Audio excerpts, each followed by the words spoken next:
La Contraloría nunca deja de sorprender con las investigaciones que realiza, los golpes que le hace al mundo político y también los problemas que le genera a varios partidos. Y este gobierno le ha hecho la Contraloría, la verdad, la vida bien difícil, no porque sea injusta la Contralora Dorothy Pérez, sino porque pasa revelando los abusos de poder y realmente las injusticias que ocurren en la administración estatal.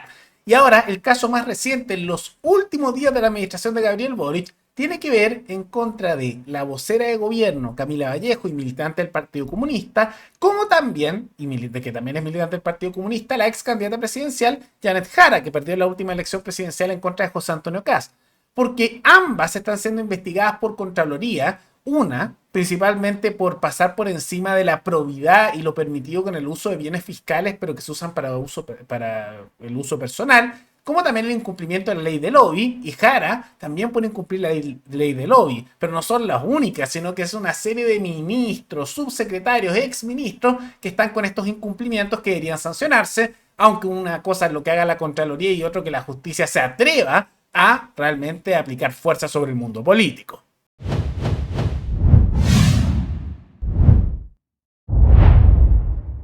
Un informe de la Contraloría General de la República detectó eventuales irregularidades en bitácoras de vehículos fiscales y omisiones en registros de la ley del lobby. Según el documento, la Contraloría observó que la ministra vocera Camila Vallejo habría usado el auto fiscal para asistir a actividades político-partidistas, como aniversarios del Partido Comunista y del Partido Socialista, sin que se hubieran aportado invitaciones u otros antecedentes que acreditaran carácter oficial. En la misma revisión, el organismo también consignó traslados a una dirección en calle Málaga, Las Condes, señalando que no quedó acreditado que esos trayectos correspondieran a fines propios del cargo.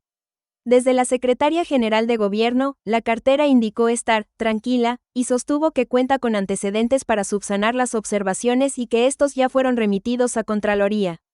Además, el informe incluyó una fiscalización sobre reuniones de autoridades que no habrían sido ingresadas en la plataforma correspondiente, incluyendo menciones a encuentros atribuidos a la exministra y excandidata presidencial Tejara, entre otras autoridades que incumplieron la ley del lobby. Ahora en la práctica vamos observando que Camila Vallejo habría utilizado bienes fiscales para uso personal. Eso es lo que se está denunciando en la práctica por Contraloría, para ir a una clínica, para ir a una reunión, para ir además en horario laboral, donde con bienes fiscales no se puede usar para uso político partidista ni uso personal, a distintos temas, tanto políticos como temas personales, y ellos se justifican diciendo no, que esto era necesario, que no había otra opción, pero la práctica es eso. Porque hay una cantidad enorme de gasto estatal que se financia con el dinero de todos nosotros. O sea, eso no sale de impuestos, eso hay que tenerlo claro. Pero se supone, porque ya saben que ese se supone en la práctica no se aplica demasiado, pero se supone que eso tiene que ser usado solo para elementos asociados directamente al cargo. O sea, si por ejemplo eres ministro de vivienda,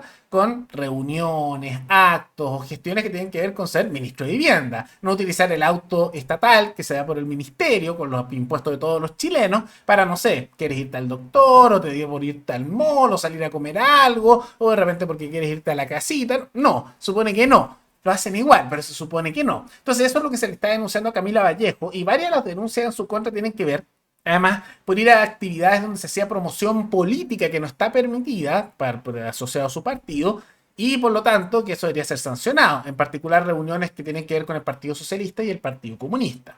Y por otro lado, con el caso de Janet Jara, la ex candidata presidencial, que si se han dado cuenta estaba un poquitito desaparecía, ¿no? En parte porque ocurrió lo que advertimos aquí, de que inevitablemente si su derrota era por un margen muy alto, iba un poco a desaparecer políticamente y realmente se iba a desplomar su peso político por una paliza cultural y política que le habría pegado a la izquierda con su derrota, cosa que sí ocurrió. Entonces, si se fijan, a Jara ya ni la escuchamos decir nada porque le quitaron el peso político y en la práctica incluso su sector la dejó un poco abandonada. Bueno, la mismísima Jara, de la que ya no se habla tanto, pero en su momento tanto hablamos por ser candidata, también está vinculado a esto, pero por ser parte de una decena de reuniones, que no es la única, que se hicieron sin registro en ley de lobby. Ley que se aprobó en su momento para evitar que hubiera conflictos de interés o influencias, podríamos decir, un poco turbias al interior de la política. Una ley que en la práctica tampoco fue muy efectiva porque siguen habiendo todos esos elementos, pero de todas maneras esa era la función originalmente. Ahora, Vallejo también apareció en esto por incumplir la ley de lobby.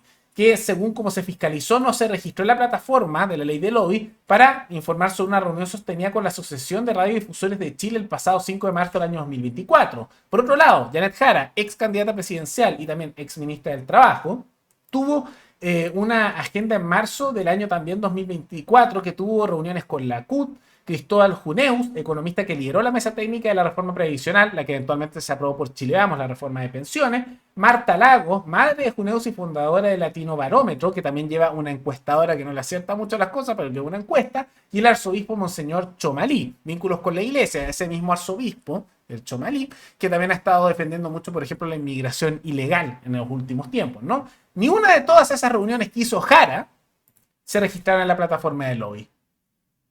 Y no es la única. Recordemos que la campaña presidencial Kast igual la encaró por tener también unas reuniones no registradas en la casa de Salaquet. ¿Cómo se repetían las cosas de Jara y que ella decía, no, si fue una cosa única? Parece que tan única no era.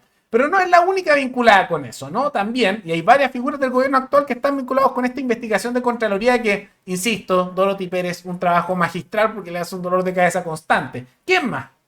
El entonces ex subsecretario del Trabajo y actual ministro del Trabajo, Giorgio Bocardo, que se detectó que no registró en la ley de lobby una serie de encuentros con la CAP, es decir, con personas mayores también de la CUT, para entregar la carta por el 6% de pensiones y una actividad denominada Desayuno Redactiva Chile Mujeres 40 Horas y Conciliación. Propaganda política, ¿no? Tampoco lo registró. También el ex ministro de Agricultura, Esteban Valenzuela, y la actual ministra de Minería, bajo Boric, Aurora Williams. En el caso de Esteban Valenzuela, la Contraloría detectó que el entonces ministro no registró en la plataforma de lobby 9 actividades agendadas en las que se encontraban reuniones con la Sociedad Nacional Forestal, la Sociedad Nacional de Agricultura, Fedetur, Chile Carne, entre otros, o sea, con intereses corporativos, tanto que les gusta hablar en contra de la empresa y se reúnen con corporativistas.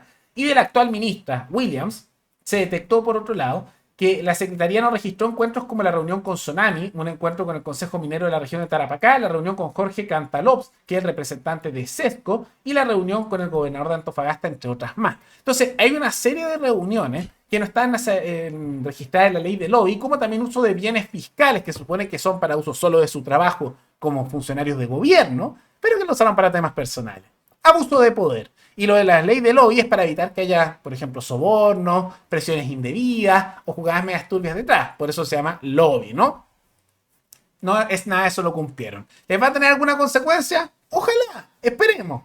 Dorothy Pérez está haciendo su trabajo. Contraloría, por primera vez en la historia, bajo Dorothy Pérez, está haciendo su trabajo y son muy efectivos. Pero que los tribunales vayan a actuar, bueno, ese es otro tema. Y por eso es tan necesaria una reforma estructural a cómo funciona el Poder Judicial, porque como funciona ahora, con jueces que dependen del mundo político porque la Corte Suprema la nombra el presidente, un político, con acuerdo de 2/3 del Senado, que son políticos, congresistas, y los jueces hacia abajo, o sea, los cargos inferiores de la Corte Suprema, se nombran también por el presidente, pero de ternas, cargos de 3, o quinas, 5 de candidatos que ofrece esa Corte Suprema ya nombrada por políticos, inevitablemente no van a ser muy duros con el mundo político del cual dependen para sus mismos nombramientos y a la cual muchos de ellos les deben favores, ¿no?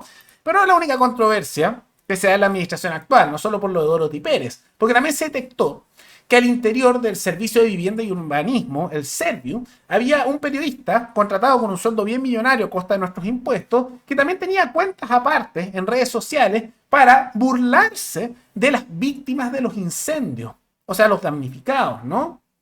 Cito, y discúlpenme el lenguaje de lo que voy a citar. Esto decía el periodista. Mucho grito como maricas y están recibiendo bonos millonarios. Si se me quema la casa no voy a llorarle a ningún huele. Me reconstruyo solito. No, la empatía. ¿Eh? La empatía que tienen justamente los funcionarios del gobierno y que tienen contratados con sueldos millonarios. No vamos a leer el resto de los mensajes, pero se entiende, ¿no? Entonces, vemos que hay un cierto patrón con la administración actual que esperemos que no se repita en la siguiente, ¿no? Funcionarios con sobresueldo, abuso de poder, simultáneamente no se registran las reuniones de la ley de lobby, se usan bienes fiscales para uso personal, tienen funcionarios que también por un lado dicen una cosa y por otro lado hacen otra, y además de la incompetencia, corrupción y también gastos públicos que desaparecen, que hemos visto a lo largo de los últimos años. Queda poco para este gobierno. Muchos tal vez se olvidarán de estas cosas, pero vale la pena decirlas. Yo sé que muchos están también enfocados en lo que viene, pero incluso hasta el último día están habiendo escándalos y vale la pena siempre tomarlo en cuenta porque se aprovechan estos periodos finales en que la gente está más distraída o está más preocupada de lo que va a venir, más de lo que está pasando, para que esto pase desapercibido.